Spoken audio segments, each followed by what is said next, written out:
魏昭的内心独白，这回可真惨了，姜瓷的师傅在他面前离世，他紧张万分，以至于双手紧紧握住佩剑。与此同时，姜瓷曾经威胁他的话语不断在耳边回响，使得他更加焦虑。你若是敢伤我师傅半根头发，我要你加倍奉还。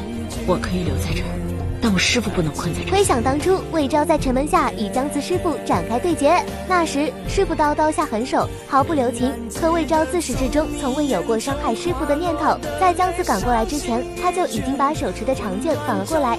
魏昭在特定的情境下抓住了姜瓷的师傅，然而令他始料未及的是，姜瓷竟果断地对他下药，使得他陷入昏迷状态。值得一提的是，在此之前，魏昭已然在姜瓷面前进行了一场暗搓搓的告白。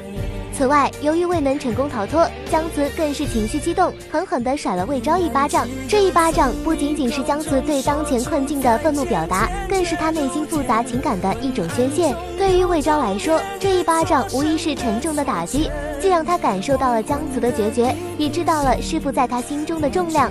明明是姜瓷的师傅率先动的手，可最终魏昭却反过来被姜瓷教训。此时的魏昭满心委屈，只能可怜兮兮地站在那里。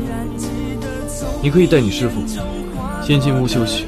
在临走之前，姜瓷还狠狠地瞪了魏昭一眼，这一眼中饱含着愤怒、失望与决绝。